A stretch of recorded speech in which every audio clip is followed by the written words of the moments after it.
السلام عليكم ورحمة الله وبركاته. إن الحمد لله نحمده ونستعينه ونستغفره ونعوذ بالله من شرور أنفسنا وسيئات أعمالنا. من يهده الله فلا مضل له ومن يضلل فلا هادي له. وأشهد أن لا إله إلا الله وحده لا شريك له وأشهد أن محمدا عبد الله ورسوله. اللهم صل وسلم على نبينا محمد وعلى آله وأصحابه الطيبين الطاهرين ومن تبعهم بإحسان إلى يوم الدين. يقول الله عز وجل في سورة الأحزاب: لقد كان لكم في رسول الله أسوة حسنة لمن كان يرجو الله واليوم الآخر وذكر الله كثيرا. ويقول أيضا: وما آتاكم الرسول فخذوه وما نهاكم عنه فانتهوا. وتقول أم المؤمنين عائشة رضي الله تعالى عنها عن خلق النبي صلى الله عليه وسلم: كان خلقه القرآن. أما بعد, আজকের এই মহৎ অনুষ্ঠানের সম্মানিত আয়োজকবৃন্দ এবং আমার সামনে উপস্থিত উত্তরার বিভিন্ন স্থান থেকে আগত দিনী ভাই এবং বোনেরা, আলহামদুলিল্লাহ, আমরা আল্লাহ সুবহানাহু ওয়া তাআলার কাছ থেকে যে বিশাল নিয়ামত পেয়েছি, নিয়ামতুল ঈমান এবং নিয়ামতুল ইসলাম, সেজন্য আমরা সবাই শুকরিয়া আদায় করি এবং বলি আলহামদুলিল্লাহ। আল্লাহ সুবহানাহু ওয়া তাআলার বান্দাদের মধ্যে অনেকেই ঈমান থেকে বঞ্চিত এবং ইসলাম পরিপালন থেকে বঞ্চিত। সেই জায়গায় তিনি আমাদেরকে এত বড় একটা তৌফিক দিয়েছেন, যার শুকর আদায় করে আমরা শেষ করতে পারবো না। আল্লাহ সুবহানাহু ওয়া তাআলা আমাদেরকে আরো একটা বিশেষ নিয়ামত দিয়েছেন, সেটি হচ্ছে শেষ নবী মুহাম্মদ সাল্লাল্লাহু আলাইহি ওয়াসাল্লামের রিসালাত এবং তার উম্মত হওয়ার একটা বড় তৌফিক তিনি আমাদেরকে দিয়েছেন। রাসূলুল্লাহ সাল্লাল্লাহু আলাইহি ওয়াসাল্লাম তার মাধ্যমে আল্লাহ সুবহানাহু ওয়া তাআলা এই দ্বীনকে পৃথিবীতে প্রতিষ্ঠিত করেছেন এবং কিয়ামত পর্যন্ত অনাগত সকল মানুষের জন্য একমাত্র আদর্শ হিসেবে নির্ধারণ করে দিয়েছেন, যা আমরা আমাদের জীবনের প্রত্যেকটা জায়গায় অত্যন্ত সূক্ষ্মভাবে, সতর্কতার সাথে এবং সচেতনভাবে মেনে চলে তার নির্দেশকে আমরা পরিপালন করতে পারব। মূলত আল্লাহ সুবহানাহু ওয়া তাআলার নির্দেশ পালন এটা অপশনাল কোনো বিষয় নয়, এবং ঈমান এবং ইসলামের পথে চলা এটা ঐচ্ছিক কোনো বিষয় নয়। এটি আল্লাহ প্রত্যেক বান্দাদের উপর ফরজ। যে কথাটি তিনি বারবার আল কোরআনে নির্দেশ আকারে আমাদেরকে দিয়েছেন, তিনি নির্দেশ দিয়েছেন ঈমান আনার জন্য, নির্দেশ দিয়েছেন তাকওয়া অবলম্বনের জন্য, নির্দেশ দিয়েছেন রাসূলুল্লাহ সাল্লাল্লাহু আলাইহি ওয়াসাল্লামকে জীবনের প্রতিটা ক্ষেত্রে মেনে চলার জন্য। এবং আমরা দেখি যে কোরআন এই নিশ্চয়তা দিয়েছে যে যদি কেউ আল্লাহ সুবহানাহু ওয়া তাআলার দ্বীনকে সঠিকভাবে মেনে চলে, তাহলে তার দুনিয়ার জীবনটা সুন্দর হবে এবং দুনিয়ার জীবনের যতগুলো দিক আছে সেখানে সে খুবই সুন্দর সুশৃঙ্খল বেশ কিছু নিয়ম কানুন পাবে, যেগুলো দিয়ে দুনিয়ার জীবনে সে শান্তি প্রতিষ্ঠা করতে পারবে এবং তার পরবর্তী জীবনের যে নাজাত সেটি আল্লাহর কাছে নিশ্চিত হয়ে যাবে। এখানে একটি বিষয় আমাদের ক্লিয়ার করতে হবে, সেটি হচ্ছে জীবনের লক্ষ্যটা কি। জীবনের লক্ষ্যটা কি দুনিয়া নাকি আখিরাত? আমরা আজকের খুতবায় আমি সে বিষয়টা তুলে ধরেছি। অধিকার আমরা হয়তো দীর্ঘ আলোচনা করব না। আজকে আমাদের মূল বিষয়টা ছিল একটা অত্যন্ত গুরুত্বপূর্ণ দিক একটা মুসলিম সমাজের, মুসলিম রাষ্ট্রের, সেটি হচ্ছে সুশাসন, যেটাকে আমরা বলি গুড গভর্নেন্স। ইসলামের দৃষ্টিতে সুশাসন বলতে কি বোঝায় এবং ইসলাম এই সুশাসন প্রতিষ্ঠিত করার জন্য আমাদেরকে কি নিয়মাবলী দিয়েছেন। স্বয়ং রাসূলুল্লাহ সাল্লাল্লাহু আলাইহি ওয়াসাল্লাম সুশাসন সৃষ্টির ক্ষেত্রে, প্রতিষ্ঠার ক্ষেত্রে তিনি কি অবদান রেখেছেন এবং তার খোলাফায়ে রাশেদিন এবং পরবর্তীতে তার সুন্নাহর অনুসারী ব্যক্তিবর্গ তারা কিভাবে সুশাসন প্রতিষ্ঠা করেছেন এবং আমাদের জন্য কি বুদ্ধিবৃত্তিক নিয়ম কানুন তিনি রেখে দিয়েছেন, সেটা আজকে আমাদের আলোচ্য বিষয়। এবং সুশাসনের অভাবে কি হতে পারে, কি ক্ষতি হতে পারে। এখানে আমরা দেখি যে রাসূলুল্লাহ সাল্লাল্লাহু আলাইহি ওয়াসাল্লাম তিনি শুধুমাত্র ধর্ম প্রচারক ছিলেন না, ইসলাম প্রচারক ছিলেন না, বরং আল্লাহ সুবহানাহু ওয়া তাআলা তাকে পাঠিয়েছেন একজন ব্যক্তি হিসাবে, যেমন একটা পরিবারের অভিভাবক হিসাবে, সমাজের নেতা হিসাবে এবং রাষ্ট্রের প্রধান হিসাবে। ফলে প্রত্যেকটা জায়গায় আমরা তার সুশাসনটা দেখি, তার শিক্ষা পদ্ধতিটা দেখি এবং কিভাবে তিনি দেশের সকলকে চমৎকারভাবে একটা সুন্দর সমাজের সভ্য নাগরিক হিসাবে গড়ে তোলার তৌফিক দিয়েছেন বা সুযোগ করে দিয়েছেন। এখানে আমরা দেখি তার শিক্ষা ব্যবস্থা, এখানে আমরা দেখি তার সামাজিক সম্প্রীতি, এখানে আমরা দেখি তার সুন্দর বিচার ব্যবস্থা, এখানে আমরা দেখি যে নারীদের অধিকার প্রতিষ্ঠা, শিশুদের অধিকার প্রতিষ্ঠা।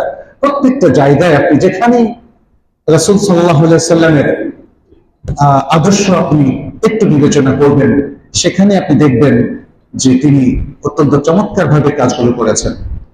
রাসূলুল্লাহ সাল্লাল্লাহু আলাইহি সাল্লাম যখন মদিনার সমাজে এসেছিলেন, তখন পুরো সমাজটাই ছিল কলুষিত। সেখানে অন্যায়, জুলুম, মারামারি, কাটাকাটি, নারী নির্যাতন কোনো দিক থেকেই মানে খারাপের দিক থেকে কোনোটাই কম ছিল না।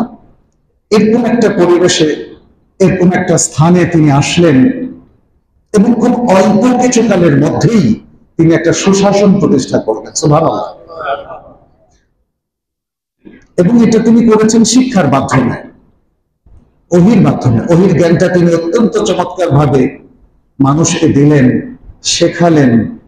তাকে শুধু থিওরি শেখালেন না, তাকে তিনি তারবিয়া দিলেন, যেটাকে প্র্যাকটিক্যাল বলি আমরা। থিওরিটিক্যাল এবং প্র্যাকটিক্যাল। থিওরিটিটা হচ্ছে নলেজ, জ্ঞান, আর প্র্যাকটিক্যালটা হচ্ছে সেই নলেজটাকে বাস্তবায়ন। এর মধ্য দিয়ে আমরা কি দেখলাম? দেখলাম সাহাবায়ে কেরামের বিশাল একটা বাহিনী তৈরি হয়ে গেল, যারা প্রত্যেকটা ক্ষেত্রে সততার স্বাক্ষর রেখেছেন, সত্যের স্বাক্ষর রেখেছেন এবং যারা সকলে মিলে একটা মদিনা সমাজ ভিত্তিক রাষ্ট্র গড়ে তুললেন। এখানে আপনি দেখেন বিচ্ছিন্নভাবে যদি আমরা দেখি, আমরা দেখব যে রাসূল সাল্লাল্লাহু আলাইহি ওয়াসাল্লাম যে ভ্রাতৃত্বের বন্ধন তৈরি করে দিলেন মদিনার মুহাজির এবং আনসারদের মধ্যে, এটা পৃথিবীতে বিরল। আজকের মানুষ বিত্ত, বৈভব, পদ, প্রভাব এসবের জন্য লালায়িত, লোভী। দুনিয়ার জীবনের সমৃদ্ধির জন্য এমন কিছু নাই অনেক মানুষ করে না। কিন্তু আমরা যখন দেখলাম যে মদিনার সমাজে এই লোকগুলো একটা সুন্দর ভ্রাতৃত্ব বোধে উদ্বুদ্ধ এবং তারা আনসাররা যখন মক্কা থেকে মুহাজিররা হিজরত করে আসলেন, তাদেরকে সম্পদ ভাগ করে দিলেন, তাদেরকে পরিবারের অনেক কিছু ভাগ করে দিলেন, তাদেরকে বরণ করে নিলেন। সুবহানাল্লাহ। এটা কি সুশাসন না? এই ভ্রাতৃত্ব, এই সম্প্রীতি তো আমরা চাচ্ছি আজকে আমাদের দেশে অথবা বিশ্বের যে কোনো দেশে। এরকম একটা সম্প্রীতি যদি তৈরি হয়, আমাদের তো এর বেশি চাওয়ার কিছু নেই। অতএব এই যে এত সুন্দর একটা ভ্রাতৃত্বের নিদর্শন, একটা সম্প্রীতি তিনি তৈরি করলেন রাসূল সাল্লাল্লাহু আলাইহি সাল্লাম, সেটা আজকে আমাদের গবেষণার বিষয় হওয়া উচিত। সেটি আমরা কি করে চমৎকার ভাবে গুড গভর্নেন্সের মাধ্যমে আমাদের সমাজকে সুন্দর করার জন্য, রাষ্ট্রকে সুন্দর করার জন্য আমরা কাজে লাগাতে পারি, সে বিষয়গুলো নিয়ে আমি সংক্ষেপে আপনাদের সামনে কিছু কথা তুলে ধরছি। আচ্ছা, একটা জিনিস আমাদের মাথায় রাখতে হবে, আমরা মুসলিম। অতএব মুসলিমদের কৃষ্টি কালচার, মুসলিমদের সভ্যতা, মুসলিমদের আচরণ, মুসলিমদের শাসন এবং শাসনের যে মডেলগুলো আছে, এটা অবশ্যই ইসলামিক হতে হবে। এটা অবশ্যই ইসলামিক হতে হবে। একজন মুসলিম যদি সে নিজে দাবি করে যে মুসলিম, সে যেই মতভেদই তাদের মধ্যে থাকুক না কেন, ইসলামের বাইরে যাওয়ার কোনো অপশন তার নেই। এবং মুসলিমদের সবার উপরে এটা ফরজ যে তারা তাদের যে কোনো বিষয়ে, প্রশাসনিক যে কোনো পলিসি, স্ট্র্যাটেজি এবং যে কোনো নিয়ম কানুন তারা তৈরি করবে, অবশ্যই সেটা কোরআনের সাথে সাংঘর্ষিক হবে না, বরং কোরআন এবং সুন্নাহর নীতিমালাগুলোকে, উসুলগুলোকে, কাওয়ায়েদগুলোকে ধারণ করে সে তার এই প্রশাসনিক কাঠামোটা সাজাবে। সেটা হতে পারে একটা মসজিদের পরিচালনা পদ্ধতি, হতে পারে একটা মাদ্রাসা অথবা একটা স্কুল, একটা কলেজ, একটা বিশ্ববিদ্যালয়, হতে পারে গার্মেন্টস ফ্যাক্টরি অথবা যে কোনো অফিস অথবা সরকারি প্রশাসন কিংবা আমাদের রাষ্ট্রযন্ত্রের আরো যে কোনো অ্যাডমিনিস্ট্রেশন। এ সব কিছুই যেহেতু আমরা মুসলিম এবং এটা মুসলিম দেশ, অতএব ইসলাম থেকে বিচ্ছিন্ন হয়ে এবং কোরআন থেকে বিচ্ছিন্ন হয়ে এটা চলতে পারে না। আমরা দেখি আল্লাহ সুবহানাহু ওয়া তাআলা সূরাতুল হজ্জের মধ্যে বলে দিয়েছেন যে মুসলিমরা যদি তাদেরকে সমাজ এবং রাষ্ট্র পরিচালনার দায়িত্ব দেওয়া হয়, তাহলে তারা কিভাবে চালাবে, তার একটা সুন্দর রূপরেখা ছোট্ট একটা আয়াতে বলে দেওয়া আছে। 41 নম্বর আয়াত সূরাতুল হজ্জ। আল্লাহ সুবহানাহু ওয়া তাআলা বলছেন, আল্লাযীনা ইম্মাক্কানাহুম ফিল আরদি আকামুস সালাতা ওয়া আতাউয যাকাতা ওয়া আমারু বিল মা'রুফ ওয়া নাহাউ আনিল মুনকার। যদি আমরা তাদেরকে, আল্লাহ বলছেন, আমি তাদেরকে জমিনে ক্ষমতা প্রদান করি, তাহলে তারা সালাত কায়েম করে, যাকাত প্রদান করে এবং সৎ কাজের নির্দেশ দেয়, অসৎ কাজ থেকে নিষেধাজ্ঞা দেয়। অসৎ কাজ করা যাবে না, সৎ কাজ করতে হবে। কিন্তু এক নম্বরে কি? সালাত কায়েম করতে হবে। সালাত মুসলিমদের পরিচয়টাই হচ্ছে সালাত। রাসূল সাল্লাল্লাহু আলাইহি ওয়াসাল্লাম বলেছেন, আল আহদুল্লাযী বাইনানা ওয়া বাইনাহুম আস-সালাত, আমাদের এবং তাদের মধ্যে পার্থক্যটাই হচ্ছে সালাত। ফামান তারাকা সালাতা ফাকাদ কাফার, যে ব্যক্তি সালাত তরক করলো সে কুফরি করলো। সুতরাং সালাত কায়েম করা এবং এর সাথে যাকাত। দেখেন, সালাতটা হচ্ছে ব্যক্তিগত ইবাদত, যদিও আমরা জামাতবদ্ধভাবে করি। এটা ইসলামের একটা বিশেষ বৈশিষ্ট্য যে ব্যক্তিগত ইবাদত গুলোকেও একটা কালেকটিভ রূপ দেওয়া হয়। এর মধ্য দিয়ে আমাদের সম্প্রীতিটা আরো মজবুত হয়। এখানে মানুষের মধ্যে কিছু পার্থক্য আছে, ফিজিক্যাল পার্থক্য আছে অথবা আহকামগত পার্থক্য আছে, তাতে কোনো অসুবিধা নেই। প্রত্যেক ব্যক্তির পুঙ্খানুপুঙ্খ বিচার করবেন কে? আল্লাহ। আমরা প্রত্যেকেই চাচ্ছি সঠিকভাবে ইসলামকে পরিপালন করা, সঠিকভাবে সালাত আদায় করা। তো এই যে সকলে মিলে এই যে একটা চমৎকার মসজিদ ভিত্তিক আমরা সালাত আদায় করি, এটাও আমাদের সম্প্রীতিকে অনেক উচ্চতায় নিয়ে যায়। আপনি দেখবেন যে অমুসলিম দেশগুলোতে ইসলামিক সেন্টারের মাধ্যমে, ইসলামিক সেন্টার গুলো হয় মসজিদ ভিত্তিক, সেখানে মুসলিমদের সম্প্রীতি কিন্তু মসজিদের মাধ্যমেই তৈরি হয়। সুবহানাল্লাহ। অতএব সালাত মুসলিম জীবনে খুবই ইম্পর্টেন্ট, অত্যন্ত গুরুত্বপূর্ণ একটা আমল। যদি মুসলিমরা এই সালাতটা তরক করে, তাহলে অনেক কিছু মিস করবে, তারা অনেক লস হয়ে যাবে, তাদের সম্প্রীতি বিনষ্ট হবে, তারা মারুফ থেকে সরে যাবে। মারুফ মানে সৎ, যে কোনো সৎ কাজ, সৎ আমল থেকে এবং ভালো কথা কাজ থেকে সরে যাবে, মুনকারের মধ্যে জড়িয়ে পড়বে, অন্যায় দুর্নীতির মধ্যে জড়িয়ে পড়বে এবং একটা সমস্যা আবিষ্কার করবে সে রিয়াল ইসলাম থেকে অনেক দূরে। অতএব সালাতটাকে এখানে বেশি গুরুত্ব দেওয়া হচ্ছে। তারপর হলো যাকাত। যাকাতটা ইসলামী অর্থনীতির প্রাণ এবং যাকাতটা ধনী আর গরিব এবং যারা অভাবগ্রস্ত আর স্বচ্ছল এদের সেতু বন্ধন যাকাত।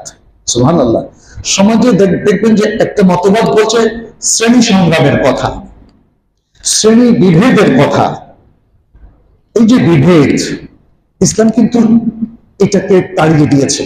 ইসলামের সুশাসন এই জন্য নিশ্চিত হয়েছে যে এখানে ধনী আর গরিবের মধ্যে যে বিশাল পার্থক্য সেটা ইসলামে অ্যালাউড না, যেটা পুঁজিবাদীরা সৃষ্টি করেছে।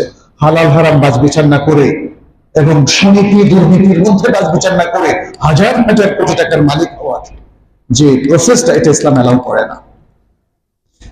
ফলে ধনী আর গরিবের মধ্যে সেতু বন্ধন ইসলাম তৈরি করেছে, এবং একই অবস্থা শাসক আর শোষিত, প্রজা আর রাজার মধ্যে ইসলাম চমৎকার সেতু বন্ধন তৈরি করেছে। সেটা কিভাবে আমরা একটু পরে বলবো। বেশ কিছু সুন্দর সুন্দর কথা এখানে আছে, আমি সেটা আপনাদের সাথে শেয়ার করব। তাহলে যাকাত হচ্ছে অর্থনীতি। একটা জাতির উন্নয়নের জন্য এই অর্থনীতি খুবই গুরুত্বপূর্ণ, এবং জাতির সকল জনগণের মধ্যে অর্থনৈতিক সুষম বন্টন এটা খুবই গুরুত্বপূর্ণ, এবং যাকাতের মাধ্যমে আসলে মূলত সেটা হয়। এরপরে হচ্ছে ভালো কাজের নির্দেশ এবং খারাপ কাজ থেকে নিষেধ করা। সমাজে সবাই মিলে যারা রাষ্ট্র চালান, সমাজ চালান, যারা প্রতিষ্ঠান চালান, অথবা যারা আমরা অধীনস্থ মানুষ হিসেবে কাজ করছি, সকলে মিলে যদি মারুফটাকে আমরা গ্রহণ করি এবং একে অন্যকে মারুফ তথা সৎ কাজ করার জন্য নাসিহা করি, যেটা ওয়াতাওয়াসাউ বিল হক সূরা আল আসরের মধ্যে বলা হয়েছে, এবং এতটুকুর মধ্যে সীমাবদ্ধ না থেকে অন্যায়টাকে আমরা প্রতিরোধ করি।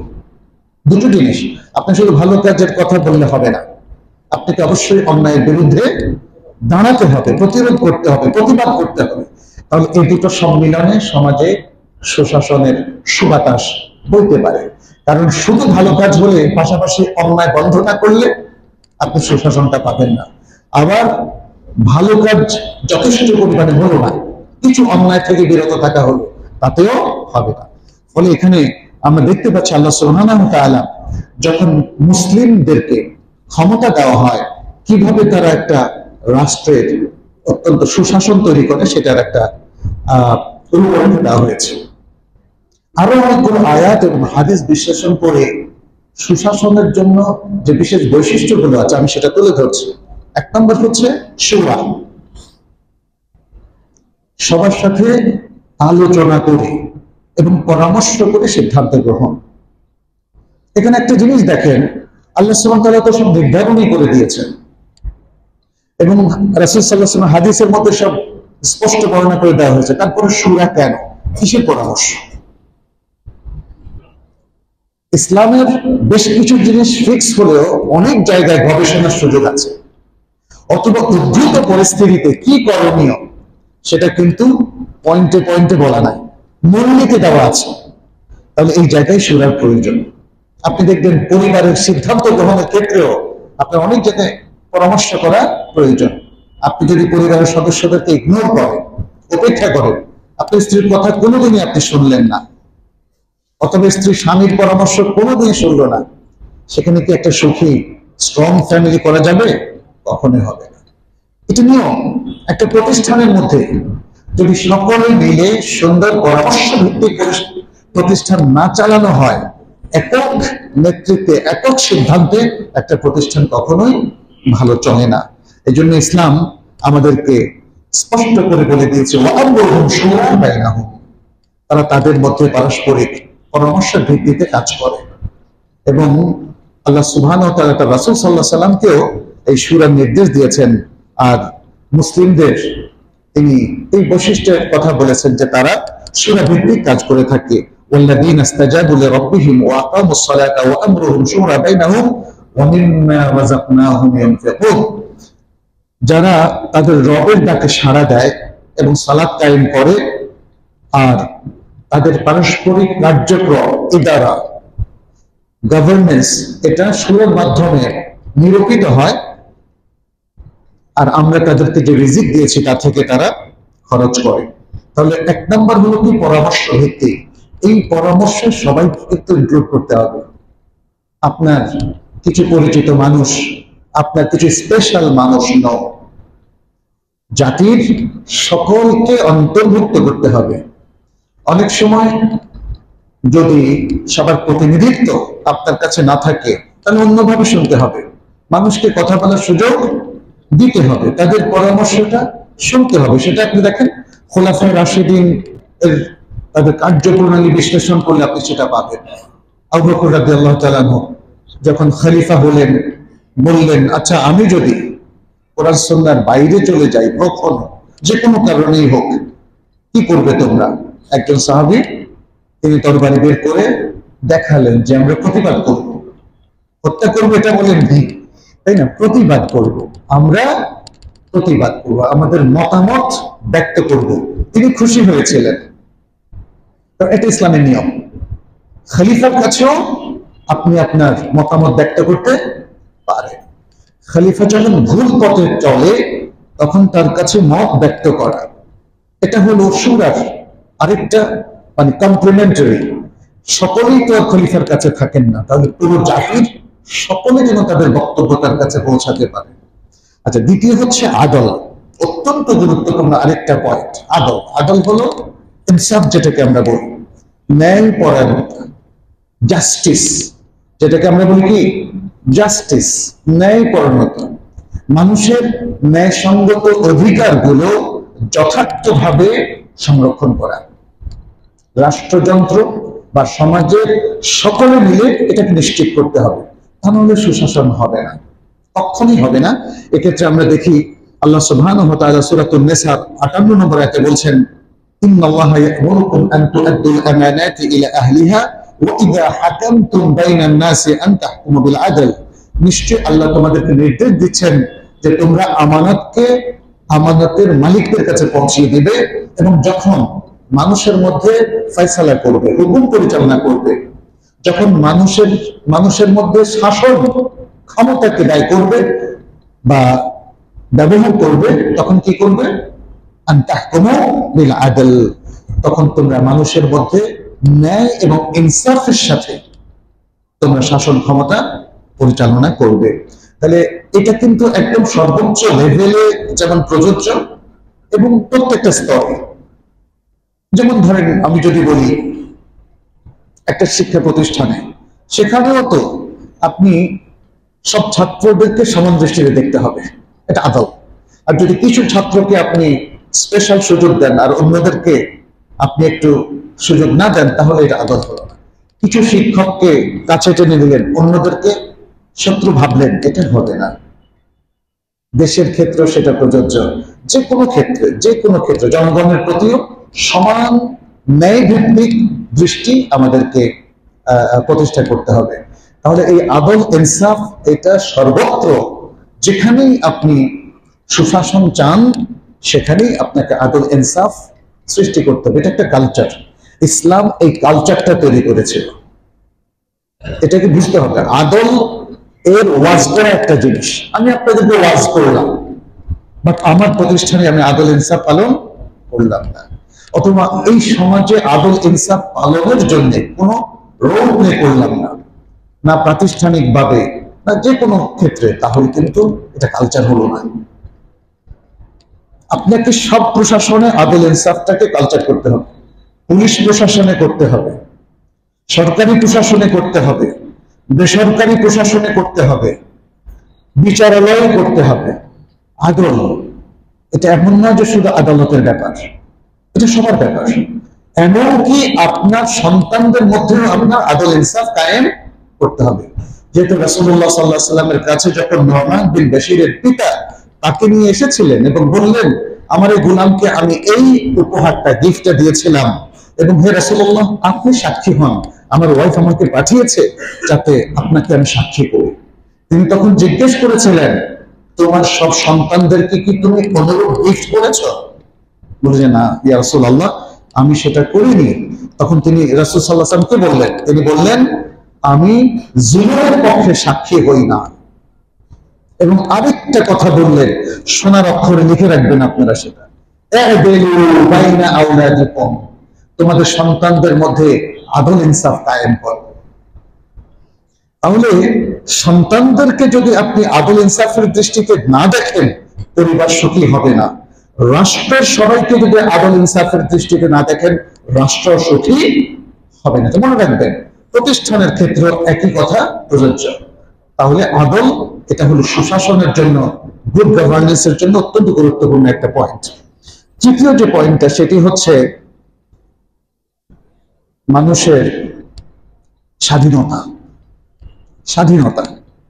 ইসলাম মানুষকে স্বাধীনতা দিয়েছে, কিন্তু একটা জিনিসের ব্যাপারে সবাই সতর্ক থাকতে হবে, স্বাধীনতা মানে স্বেচ্ছাচারিতা না। আমরা অনেকে তালগোল পাকিয়ে ফেলি, অনেক সময় স্বেচ্ছাচারিতাটাকে মনে করি এটাই স্বাধীনতা। ফলে পাশ্চাত্যে এটা আছে। আমাদের লোকজন কোরআন হাদিসের ফোকাস বাদ দিয়ে ওয়েস্টার্ন ওয়ার্ল্ডের দিকে ফোকাসটাকে ফিরিয়ে তাদের কৃষ্টি কালচারটাকে এদেশে আমদানি করার চেষ্টা করছে। সেখানে অশ্লীলতার স্বাধীনতা আছে, সেখানে যৌন স্বাধীনতা আছে, কিন্তু ইসলাম এটাকে অ্যালাউ করে না। তাদের কাছে এটা মনে হয় স্বাধীনতা ক্ষুণ্ণ হলো। একজন লোক রাস্তায় কখনোই উলঙ্গ চলাফেরা করতে পারে না। একজন নারী সম্ভ্রান্ত, ইসলাম তাকে সবচেয়ে বেশি মর্যাদা দিয়েছে, এবং এই কারণে ইসলাম তাকে বলেছে তুমি স্বল্প বসনা হয়ে রাস্তায় চলতে পারো না, কারণ এতে তোমার নিজেরই ক্ষতি এবং সমাজের আর সবার ক্ষতি।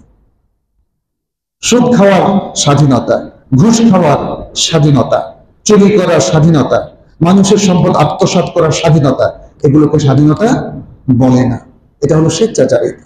তাহলে মানুষের স্বাধীনতাটা কতটুকু?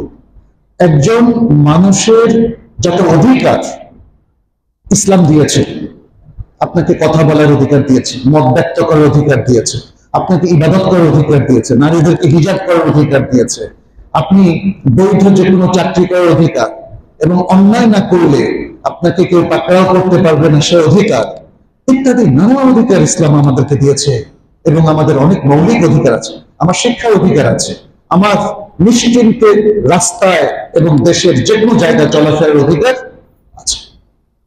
এটা হলো স্বাধীনতা। তাহলে একজন পূর্ণাঙ্গ মানুষ হিসাবে তার মৌলিক যতগুলো অধিকার আছে, সেই অধিকার ভোগ করার যে অধিকার, এটাকে বলা হয় স্বাধীনতা।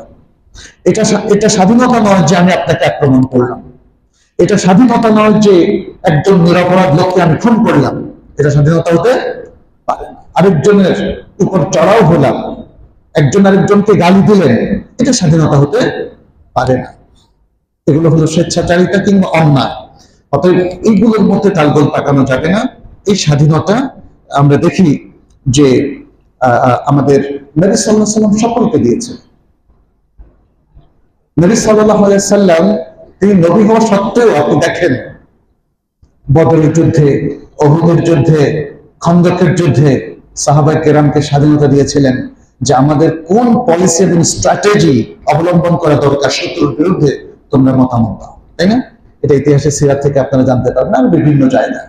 এবং পরবর্তীতে খলিফাদের জীবনে আমরা দেখি আবু বকর রাদিয়াল্লাহু তাআলা, ওমর ইবনে খাত্তাব রাদিয়াল্লাহু তাআলা, তারা এই ধরনের কথা বলার অধিকারকে তারা, এবং আরো প্রত্যেক ব্যক্তির যে মৌলিক অধিকার সেগুলোকে তারা স্বীকৃতি দিয়েছিলেন, এবং সেগুলোকে কখনোই ক্ষুণ্ণ করা হয়নি। যদি ক্ষুণ্ণ করা হতো সেটা ফৌজদারি দণ্ডবিধি থেকে আরম্ভ করে সবকিছু সেটা মানে নিয়ম অনুযায়ী যা করা দরকার সেটা রাষ্ট্র তখন করতেন। আচ্ছা, তাহলে আমরা মুসলিম রাষ্ট্রের মধ্যে এই বৈশিষ্ট্যগুলো দেখি। এর বাইরে আরো অনেক বৈশিষ্ট্য আছে, কিন্তু কোনো না কোনো ভাবে এগুলোর সাথে কানেক্টেড। মুসলিম রাষ্ট্রের আরো অনেকগুলো বৈশিষ্ট্য আছে। তার মধ্যে একটি হচ্ছে যে, যেটা আমি শুরুতেই বলেছিলাম, যে কোরআন সুন্নাহর নির্দেশনাই মুসলিম সমাজের সবকিছু পরিচালিত হবে, এবং তার সাথে সাংঘর্ষিক কোনো কিছু থাকবে না। মুসলিমরা উম্মার স্বার্থ বিরোধী কিছু করবে না, এটা আরেকটা বিষয়। সে উম্মার, মুসলিম উম্মার, মুসলিম জনগণের যে স্বার্থ তার বিরোধী সে কোনো কিছু করবে না। দেশ, দশ এবং মানুষের জন্য যেটা কল্যাণকর এই প্রশাসন সেটাকেই প্রাধান্য দিবে। অন্য দেশের কৃষ্টি কালচার বা তাদের সাংস্কৃতিক আগ্রাসন, এগুলো থেকে দেশ, জাতি, মানুষকে, মানুষের ঈমান আকীদাকে রক্ষা করবে। এই সব কিছুই সুশাসনের জন্য প্রয়োজন। পৃথিবীর সবচেয়ে স্ট্রং যে জাতিগুলো আপনি দেখবেন, এমনকি তারা যদি অমুসলিম হয়, তাদের এই সব কিছুতে তাদের নিজস্ব স্বাতন্ত্র্য আছে। যেই জাতি পরজীবী হয়ে যায় তাদের স্বাতন্ত্র্য নষ্ট হয়ে যায়। ফলে সুশাসনের জন্য এই জিনিসগুলো জরুরি। আমরা দেখি যে রাসূল সাল্লাল্লাহু আলাইহি ওয়াসাল্লাম আমাদের যে কোনো ইবাদতের ক্ষেত্রে বা সামাজিক যে কোনো ক্ষেত্রে তিনি পৌত্তলিকতাকে বিসর্জন দিয়েছেন সব জায়গায়। দেখেন, আমি কয়েকটা উদাহরণ দিই। যখন তিনি হজের জন্য মিনায় গেলেন, মিনা থেকে কোথায় গেলেন? আরাফা। কিন্তু পৌত্তলিকরা, মুশরিকরা, আরবের মুশরিকরা তারা আরাফাতে যেত না, তারা মিনা থেকে মুজদালিফা হয়ে আবার মক্কায় গমন করত। এখানে রাসূল সাল্লাল্লাহু আলাইহি সাল্লাম পার্থক্য করলেন। তিনি আশুরার সিয়ামের ক্ষেত্রে যখন জানতে পারলেন যে ইহুদিরা একটা সিয়াম রাখে, তখন তিনি বললেন কি, দুটো সিয়ামের কথা, আগামী বছর বেঁচে থাকলে 9 তারিখেও সিয়াম রাখবো। আমরা দেখলাম যে তিনি অন্য ধর্মের কৃষ্টি কালচারের সাথে পার্থক্য সূচনা করার একটা স্বতন্ত্র ইসলামিক কালচার তিনি তৈরি করেছেন। প্রত্যেকটা জায়গায় আমরা এভাবেই দেখি। যখন তিনি মদিনায় আসলেন, দেখলেন যে সেখানে পারস্যবাসীদের যে দুটো ঈদ উৎসব ছিল, নাইরোজ এবং মেহরাজান, নাইরোজ এবং মেহরাজান, এই দুটো ঈদ উৎসবকে পাল্টে দিয়ে তিনি কি করলেন? ঈদ উল ফিতর এবং ঈদ উল আযহা তিনি চালু করলেন। তার মানে তিনি মুসলিমদেরকে শেখালেন যে তোমরা স্বতন্ত্র জাতি হিসেবে নিজেদেরকে প্রতিষ্ঠিত রাখবে, তাহলে তোমাদের সবকিছু সুন্দর থাকবে, আল্লাহর বারাকাও নাজিল হবে। এটা কিভাবে সম্ভব যে মুসলিম যদি তার স্বতন্ত্র বিসর্জন দেয় আল্লাহর বারাকা আসবে? এটা কিভাবে সম্ভব? এবং অন্য জাতির কৃষ্টি কালচার দ্বারা যদি সে প্রভাবিত হয় এবং মুসলিম উম্মার স্বার্থকে যদি কেউ প্রাধান্য না দেয়, তাহলে মুসলিমরা নিজেদের মধ্যে কখনোই সুশাসন তৈরি করতে পারবে না। কারণ আপামর মানুষ এটাকে মেনে নিবে না। মানুষ একটা কষ্টের মধ্যে থাকবে যে কোথায় আমার স্বাতন্ত্র্য, কোথায় আমার কোরআন, কোথায় আমার সুন্নাহ। ফলে সুশাসনের জন্য এই বিষয়গুলো জরুরি। আচ্ছা, এখানে আমরা দেখি যে নেতৃত্বে যারা থাকবেন, যেমন রাসূল সাল্লাল্লাহু আলাইহি সাল্লাম আমাদের নেতৃত্বে ছিলেন এবং সাহাবায়ে কেরাম, তাদের মধ্যে যে বিষয়গুলো থাকাটা খুব জরুরি সুশাসনের জন্য, সেটা হচ্ছে 1 নম্বর, এটা হলো নম্রতা, ভদ্রতা, বিনয়ী হওয়া। রাসূল সাল্লাল্লাহু আলাইহি সাল্লামের যদি বিনয়ী পৃথিবীতে আর কাউকে আপনি পাবেন না। তিনি আল্লাহর সবচেয়ে কাছের মানুষ ছিলেন, তাই না? এখন তো দেখা যায় প্রভাবশালীর কাছের মানুষ, তার কি যে একটা প্রভাব, তাই না?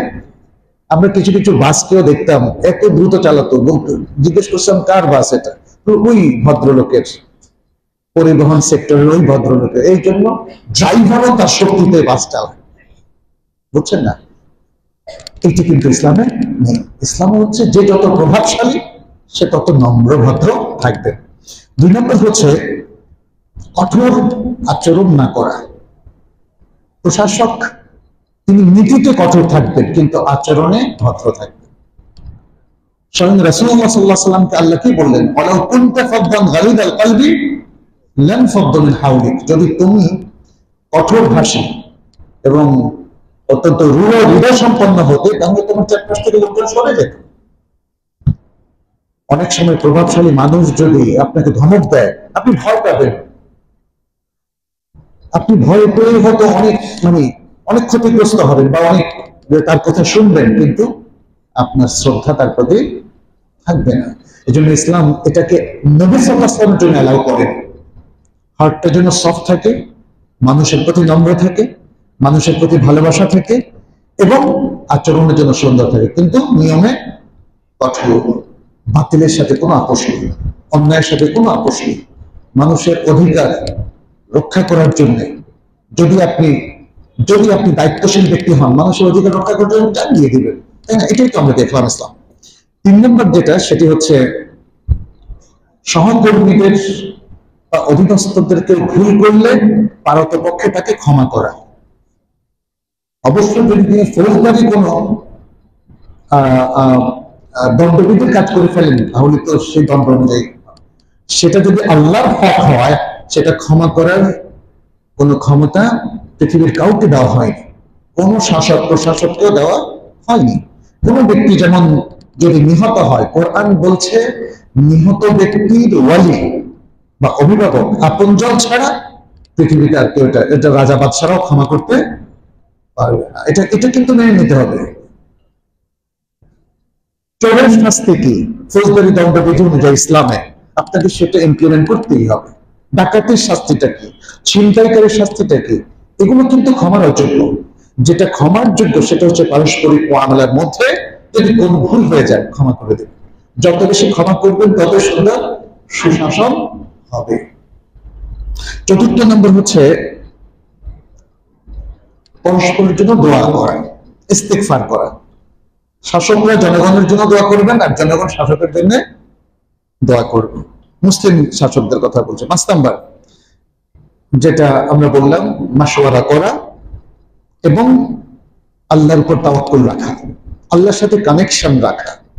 আল্লাহর সাথে কানেকশন দুই ভাবে, একটা হচ্ছে সরাসরি কানেকশন, কোরআন সুন্নাহ ভিত্তিক আমল করা, এবং আরেকটা হলো গভীর রাতে আপনি কিছু ইবাদত করবেন, তাহাজ্জুদ করবেন, আল্লাহর কাছে তৌফিক চাইবেন। আচ্ছা, আমি সাহাবায়ে কেরামের জীবন থেকে অল্প কিছু আপনাদের সামনে একটু তুলে ধরতে চাই। বিশেষ করে এখানে ওমর ইবনে খাত্তাব রাদিয়াল্লাহু তাআলা এবং আলী রাদিয়াল্লাহু তাআলা থেকে কিছু সুশাসনের জন্য তাদের কিছু নির্দেশনা আছে। আপনারা একটু মনোযোগ সহকারে শুনেন, খুব সুন্দর কিছু কথা। যেমন ওমর ইবনে খাত্তাব রাদিয়াল্লাহু তাআলা আনহু, তিনি যখন প্রশাসনে কোনো লোক নিয়োগ করতেন তখন তিনি তাদের যোগ্যতা এবং তাদের আরো বিভিন্ন বিষয় খেয়াল করতেন, আমানতদারি ইত্যাদি।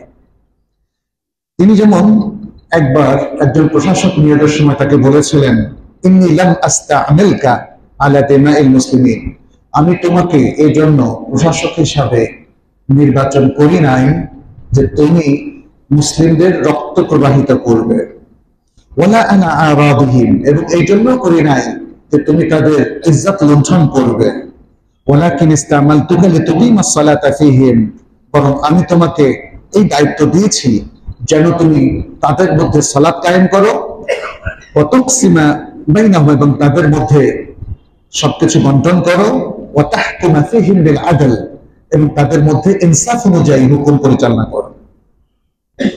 আচ্ছা, এরপর অনেক সুন্দর সুন্দর অনেকগুলো ঘটনা আছে। একটা ছোট্ট ঘটনা, একবার তিনি একজন আমেলকে আজারবাইজানে, আমেল মানে প্রশাসক, নিয়োগ করলেন আজারবাইজানে, উতবা ইবনে ফারকাত। উতবা ইবনে ফারকাত তিনি অনেকগুলো মানে তাকে গিফট করা হলো। এটা ওমর ইবনে খাত্তাব রাদিয়াল্লাহু তাআলার কাছে খবর আসলো এবং তখন তিনি বললেন, কি বললেন,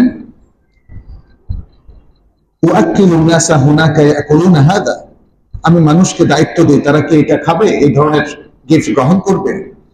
তখন একজন ব্যক্তি বলল, কাল্লা ইয়া আমিরুল মুমিনিন ইন্নাহা তাআমুল খাসসা, না হে আমিরুল মুমিনিন, এটা তো বিশেষ ব্যক্তির খাবার। তখন সেই ব্যক্তি ওমর ইবনে খাত্তাব রাদিয়াল্লাহু তাআলা আনহুর নির্দেশনার কারণে বললেন কি, ইহমাল হাদিয়াতাকা ওয়ারজা বিহা ইলা সাহিবিহা, তুমি এই খাবারটা নিয়ে যাও, এটা বিশেষ ব্যক্তির অত্যন্ত চমৎকার খাবার, এটা আমাদের জন্য নয়, আমরা সাধারণ মানুষ সিম্পল খাবারে খাবো। তাহলে একটা জিনিস দেখেন যে ইতিহাসে সেই ব্যক্তিরা অমর হয়ে আছে যারা প্রভাবশালী হওয়ার পর, প্রশাসক হওয়ার পরেও সাধারণদের মতোই জীবনযাপন করেছে, আর যারা জাঁকজমকপূর্ণ জীবনযাপন করেছেন তারা আসলে সুশাসক হতে পারেননি, কারণ এই জাঁকজমকটা জনগণের টাকাতেই তারা করে থাকেন, তাদের নিজস্ব টাকাতে নয়। আচ্ছা, এখানে আলী রাদিয়াল্লাহু তাআলা বেশ কয়েকটা কথা আমাদের জন্য প্রধানযোগ্য।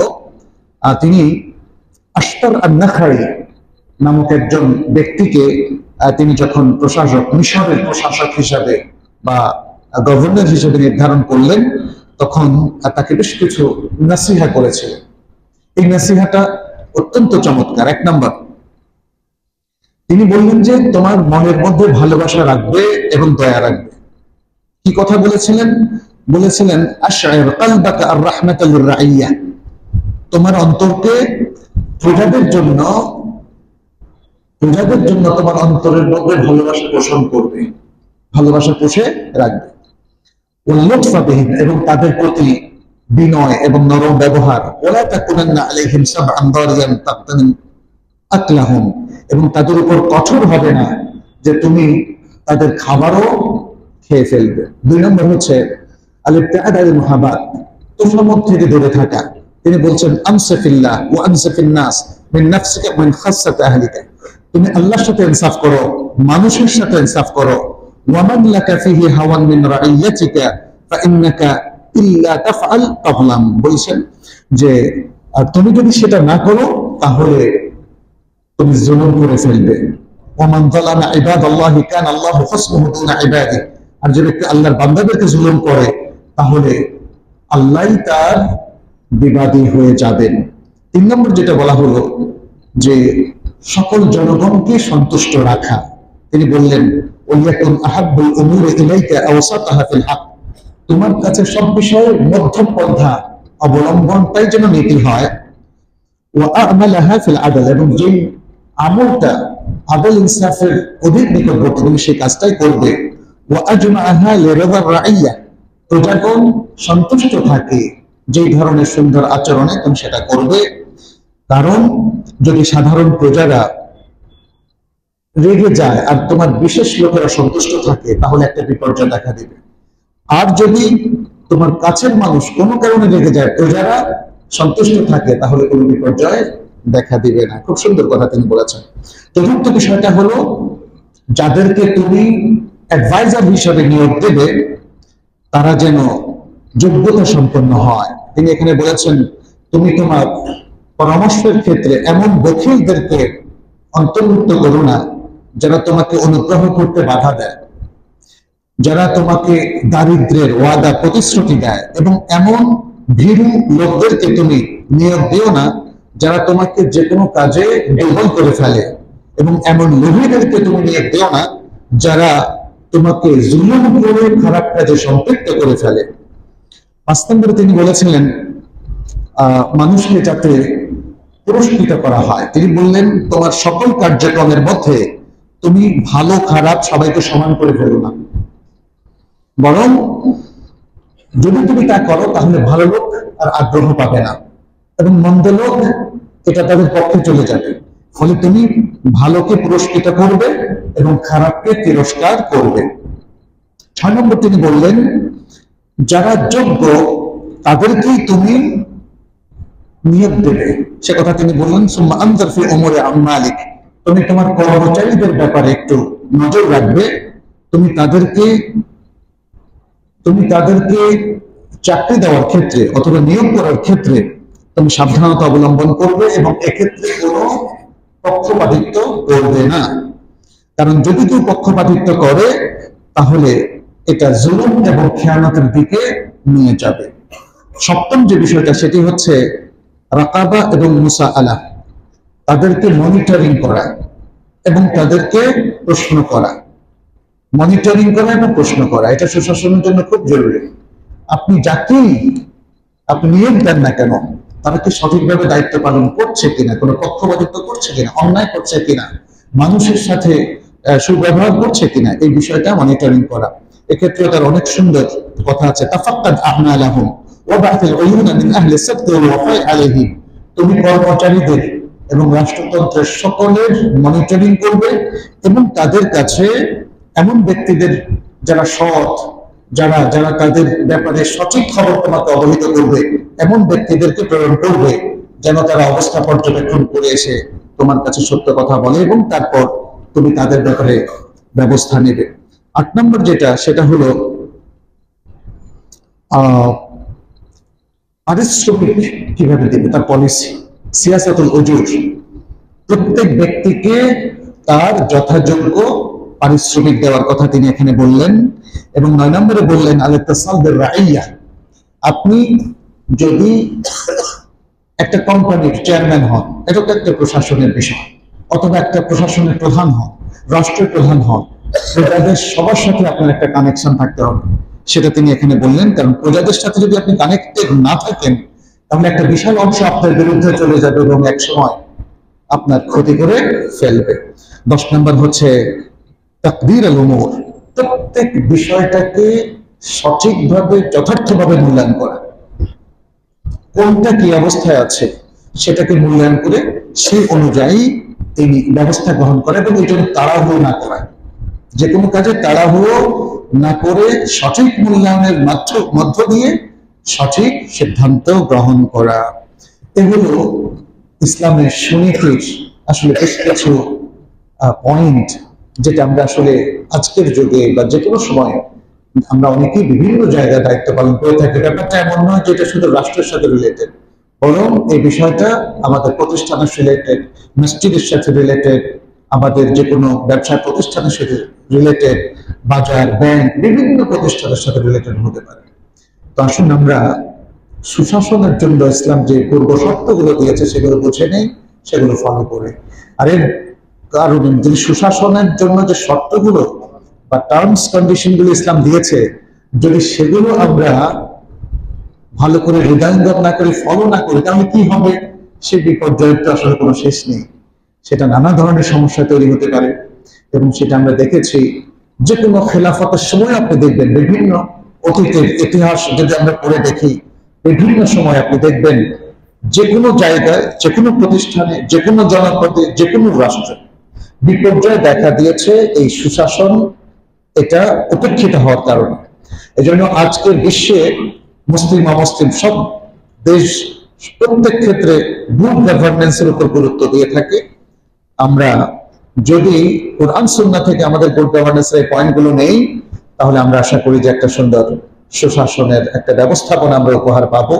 বিশেষ করে অনেক চড়াই উত্তরায়ের মধ্য দিয়ে আমাদের দেশ অতীতেও গিয়েছে, এখনো যাচ্ছে। আমরা যেন সেসব কিছু জয় করে ইসলামের যে মূল নির্দেশনা সে আলোকে নিজেদের গঠন করতে পারি, আমি আপনাদেরকে আহ্বান জানাচ্ছি। প্রশ্ন উত্তরের তো মনে হয় ব্যবস্থা নেই, আমরা মনে হয় এখানেই যদি আজকে শেষ করি। আপনারা দোয়া করবেন আমরা সকলেই যেন এক দেহ এক প্রাণ হয়ে কাজ করতে পারি, সুন্দর সম্প্রীতি নিয়ে কাজ করতে পারি, এবং যাতে ঈমান এবং তাকওয়ার সাথে থাকতে পারি, যেটি হলো আল্লাহর বারাকা নাজিলের পূর্ব শর্ত। আল্লাহর কাছে গায়ে মনোবাক্যে সে দোয়া করে, এবং যারা আয়োজন করেছেন এবং যারা এখানে ইতিপূর্বে আলোচনাও রেখেছেন, আমরা সবার জন্য দোয়া করি আল্লাহ যেন সবাইকে সুন্দর রাখেন, ভালো রাখেন, এবং আমাদের ভালো আমলগুলোকে কবুল করেন। বিশেষ করে মুফতি সাহেব বললেন এই মসজিদের জন্য দোয়া করতে। অবশ্যই দোয়া করি। মসজিদ হলো আল্লাহর ঘর, অতএব এই মসজিদ যেন ঠিক মতো আবাদ হয়, আমরা সেই দোয়া করছি। এবং এই মসজিদে যাতায়াতের মাধ্যমে যারা ইসলামকে সঠিকভাবে পরিপালন করছেন এবং দ্বীনের যে মেসেজগুলো আপনারা একে অপরের সাথে আদান প্রদান করছেন, আল্লাহ যেন আপনাদের প্রচেষ্টাকে কবুল করেন। যারা মসজিদ পরিচালনা করছেন, আল্লাহ যেন তাদের উপর রহমত এবং বারাকা নাজিল করেন। এই মসজিদের যারা ইমাম, খতিব, আমরা তাদের জন্য দোয়া করছি, আল্লাহ যেন তাদেরকে মাজিদ তৌফিক দান করেন। মুসল্লিয়ানে কেরাম এবং এই জনপদের লোকদের জন্য আমরা দোয়া করছি, আল্লাহ যেন তাদের জীবনে, তাদের রিজিক এবং তাদের সকল ভালো প্রচেষ্টার মধ্যে বারাকা দেন, এবং আমাদের সকলের ভালো আমলগুলোকে কবুল করেন। কিয়ামতের দিন আমাদের সবার নাজাতের ব্যবস্থা করেন। এতটুকু বলে শেষ করছি। হাদা ওয়া সাল্লাল্লাহু ওয়াসাল্লাম আলা নবিয়িনা মুহাম্মদ ওয়া আলা আলিহি ওয়া আসহাবিহি আজমাইন। সুবহানাকাল্লাহুম্মা ওয়া বিহামদিক আশহাদু আল্লা ইলাহা ইল্লা আনতা আস্তাগফিরুকা ওয়া আতুবু ইলাইক। আসসালামু আলাইকুম ওয়া রাহমাতুল্লাহ।